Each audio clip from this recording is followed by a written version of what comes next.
আইন শৃঙ্খলা পরিস্থিতি নিয়ে আমাদের এখানে আলোচনা হয়েছে। এর আগে একটুখানি এই অ্যাবডাকশন যেটা বলে অপহরণের সংখ্যা একটু বেশি, আর একটা মাদকেরও একটা কক্সবাজার কিন্তু একটা বড় সমস্যা। আবার আরেকটা হলো যে এখানে কিন্তু পর্যটকের তো আমাদের মেইন আকর্ষণ তো কক্সবাজার, তো এইটা যেন সবসময় ভালো অবস্থায় থাকে, এটা কিন্তু আমাদের সবারই দেখা দরকার এবং এটা আপনাদেরও সাহায্য সহযোগিতা দরকার। তো এই ক্ষেত্রে আমি আপনাদের একটু ইরিলিভেন্টও হতে পারে যে আপনারা সত্যি খবর প্রকাশ করেন। এই জন্য আমি আপনাদের অনুরোধ করব, একটা সংবাদ পরিবেশন করার সময় আপনারা চেষ্টা করবেন যেন কারেক্ট সংবাদটা পায়। আর প্লাস আপনাদের সাথে আমার আরেকটা অনুরোধ থাকবে, যেহেতু আমি নিজেও ঢাকা কলেজে পড়ছি, যেসব ইউনিভার্সিটি পড়ছি, সেসব আমিও সাংবাদিকতার সাথে জড়িত ছিলাম। আমিও মর্নিং নিউজের সাংবাদিকতা করছি। সেই সময় এক লাইনের জন্য দিতে হলো 10 পয়সা করে, মাসে হলো 20 টাকার একটা পেপার দিত ফ্রি। ছাত্র অবস্থায় এই টাকা ওর অনেক টাকা। কিন্তু এখন তো ধরেন সেই সময় তো এই একটা খবর কক্সবাজারে এক খবর পৌঁছাইতে 2 দিন লেগে যেত, বাট এখানে তো আপনাদের এখন 2 মিনিটও লাগে না একটা খবর পৌঁছে দেন, ভালো। কিন্তু আমার অনুরোধ হলো যা সত্যি ওইটা আপনারা প্রকাশ করেন।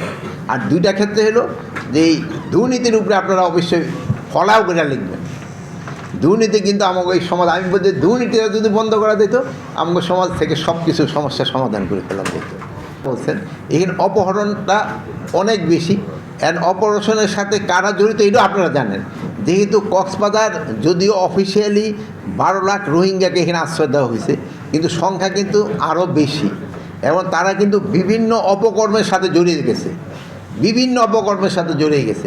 এখন তাদের আমরা কত তাড়াতাড়ি আমরা যদি তাদের এলাকায় বা তারা যেই এলাকার বাসিন্দা, যেই দেশের বাসিন্দা ফেরত দিতে পারি, অতই আমাদের জন্য মঙ্গল। এরাই কিন্তু সবচেয়ে সমস্যাটা ক্রিয়েট করতেছে। এতে কিন্তু কক্সবাজারবাসী বদনাম হয়। যেমন একটা রোহিঙ্গা যে সময় একটা অন্যায় করে, সেই সময় বলতে কক্সবাজার এই ঘটনাটা ঘটছে, সেই সময় কিন্তু সে আর রোহিঙ্গাটা আসে না। যেন আমরা চেষ্টা করতে কত তাড়াতাড়ি এই দেশ থেকে ওদের দেশে স্থানান্তরিত করা যায়। মাদকের জন্য যেমন ধরেন আজকে একটা কিন্তু নতুন ব্যাটালিয়ানও এখানে রেজ করা হইতেছে এবং আমাদের এরও বলছে যে তাদের কিছু স্ট্রেংথও বাড়াইতে হবে। যেখানে পুলিশের যে স্ট্রেংথ আছে ওই সংখ্যাটাও আমার কিন্তু এখানে বাড়াইতে হবে।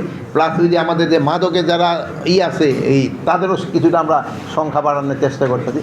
তবু আপনারা জানেন সব জায়গাতে তো লিমিটেশন আছে, সংখ্যা বাড়াতে তো একটা ফাইন্যান্সিয়াল ইনভলভমেন্ট আছে, এটা তো সহজে তো পারা যায় না, একটু দেরি হয়। বাট আপনি যে ইটা করছেন তো এটা তো সত্যি কথা। এটা তো সরকার হলো মিয়ানমার সরকার, আর পুরা বর্ডার বেস দখল করা হয়েছে আরাকান আর্মি দিয়ে।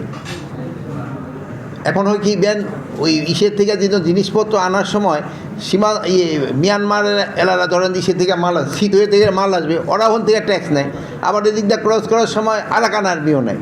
এটা একটা ডিফিকাল্ট সিচুয়েশন। কিন্তু এই জন্য একটা কিন্তু হাই রিপ্রেজেন্টেটিভ করা হয়েছে একজনকে, খলিলুর রহমান ভাইরে দিয়া, মানে উনি উপদেষ্টাদেরই সমমর্যাদার। এইটারে কীভাবে সলভ করা যায় এই জন্য সরকারও কিন্তু চিন্তা ভাবনা। এটা একটা বড় ধরনের সমস্যা। এটা তো এই ধরনের সহজে তো এটা সমস্যার সমাধানটা করা যাবে না, বাট আমরা চেষ্টা করতেছি এটা কীভাবে সমস্যা। আপনি যে বলে যায় যোগাযোগ জনগণের সাথেই রাখতে হচ্ছে, ফর্মালি এবং ইনফর্মালি।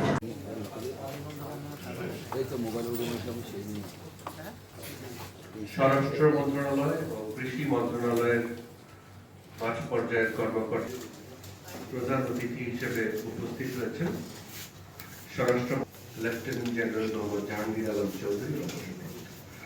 স্যার, আমাদের সকল মাঠ পর্যায়ের কর্মকর্তাবৃন্দ এখানে উপস্থিত আছেন। আমরা থাকতে চাচ্ছি আর সবার সুবিধার্থে আমরা প্রাথমিক যে পরিচিতি পর্বটা সেটি রাখছি না, স্যার পরিচিত আর সম্ভাষণ অংশটুকু বাদ দিই, শুধু নিজের নামটুকু বলে দপ্তরের পদবি বলে আমরা যথাযথভাবে ব্যবহার করার চেষ্টা করি। আমাদের যারা প্রিন্টে আমাদের স্বনির্বন্ধ অনুরোধ থাকবে, স্যার প্রাথমিকভাবে 2 মিনিটের একটি সংক্ষিপ্ত বর্ডার গার্ড বাংলাদেশের শ্রদ্ধা ডিজি স্যার আছেন, স্টাফ ডিজিএফআই কলেজের ডিজিএফআই মহোদয় আছেন, ওনারা সবকে বিনীত অনুরোধ করছি আমাদের উদ্দেশ্যে মত বিনিময় সভা সম্ভাষণ।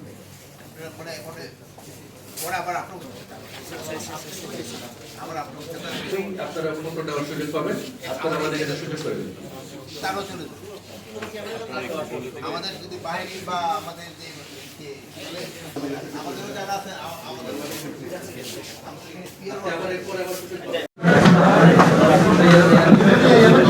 Chạy